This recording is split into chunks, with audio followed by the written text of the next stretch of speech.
Fortnite Ballistic arrives in Fortnite as an additional game mode, departing from the traditional Battle Royale gameplay players may be used to. In this mode, players compete as 2 teams of 5, taking turns attacking and defending 2 plant sites, all while upgrading their loadouts with the credits earned through victories and eliminations. With Fortnite Ballistic taking creative liberties from games like Counter-Strike, it's no wonder that each game is as competitive as the last. However, with a bit of practice and certain strategies, players can dominate their games. So, I have asked AI to transform me from a beginner to an impressive player. Welcome to Autoplay Gaming. Subscribe now for more entertaining videos like this one where I take on other gaming challenges. Can you please provide me with a training guide to get better at Fortnite Ballistic? I am so tired of losing all the time. Sure thing! Choose the right weapon for the job. There are a variety of different weapons in Fortnite Ballistic, from the Nemesis AR to the Reaper sniper rifle.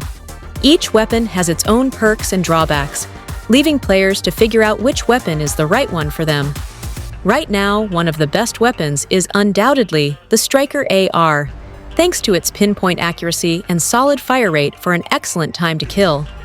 That's not all though, as other weapons can also be viable if they match a player's playstyle. Looking to get close and personal and dish out great damage? Then the hammer pump shotgun may be a good option. Spend your credits wisely. Credits are an important currency in Fortnite Ballistic, as the amount of credits players have in hand will determine how good their loadout will be for later rounds. At the start of each round, players will have the opportunity to purchase weapons, consumables, shields, and other items to add to their loadout, with credits being earned through eliminations and victories. While players may be tempted to just spend their credits on the first item they see, they should consider their purchases carefully, as doing so can set them up for success in later rounds. During the first round, players will start off with the same weapon and only a limited amount of credits to purchase the most basic items. During this initial round, it's best to prioritize getting the essentials, like shields to boost health. Moving on to the next round and onwards, players should prioritize getting their weapon of preference and then upgrading their shields before using any remaining credits on flex gadgets and consumables. This is because, without a solid weapon, players may be at a disadvantage, as they will no longer be on a level playing field like they were during the first round. What players should avoid, however, is spending too much credits, as they may need some saved up if they are eliminated. Make use of the map. Though the map feature may initially fly over some players' heads, it can be an effective tool when paid attention to. The biggest benefit of the map is making callouts, as the names of each area of the map will be on display. The map can also be used to study each area, allowing players to make a plan for attack. For example, if players are looking to defend the A site, they should note that there are 2 main points of entry from the enemy spawn, on either side, making covering both lanes vital for defending the area. Another important aspect is the minimap, which will remain on screen for players to use. The minimap showcases the player's location and provides the names of each point of interest for players to reference. While it doesn't offer a full map overview, paying attention to the player's surroundings via the minimap can be useful. For example, if players are progressing around a corner, the minimap can give them a better idea of the area they are heading into next before they peek, helping to identify potential vantage points enemies may be using. The minimap also stays visible when players are blinded by a flashbang or obscured by smoke, allowing them to orient themselves behind cover even when their vision is impaired. 6. Be sure to aim down sights. Fortnite Ballistic is a round-based shooter at heart, playing similarly to the likes of Counter-Strike. While players transitioning from one game to the other may notice some similarities, the gameplay of both games is significantly different.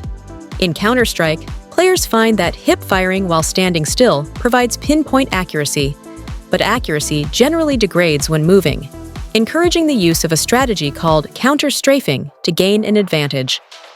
While Fortnite Ballistic is similar in that accuracy is reduced while moving, hip firing in this mode is not particularly effective beyond close range.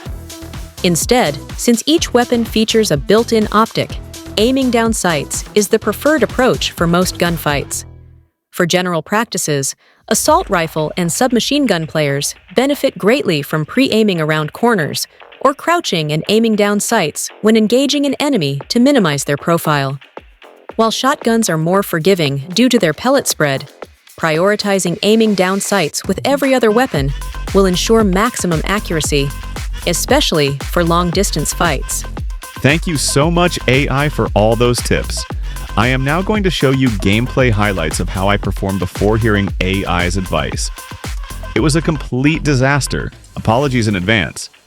However, I did redeem myself in the final game. Let's see if the advice really made a difference.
I am feeling more confident now, so I am going to try play a game of ranked and see what happens.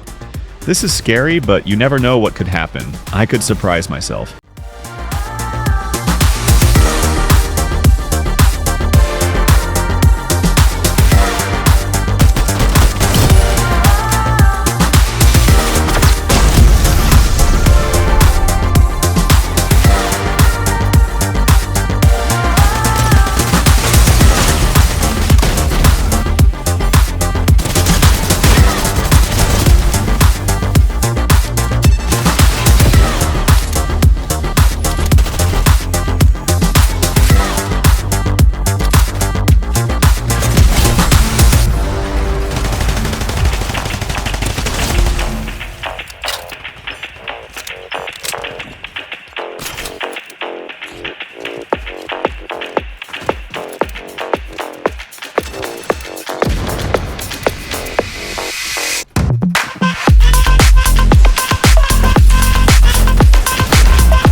That was an incredible ending. I think this experiment was a huge success. Thanks for watching. If you enjoyed this video, consider sharing it with your friends who love Fortnite Ballistic AI experiments. Subscribe for more content like this and let me know what you thought in the comments below. I'll see you in the next one.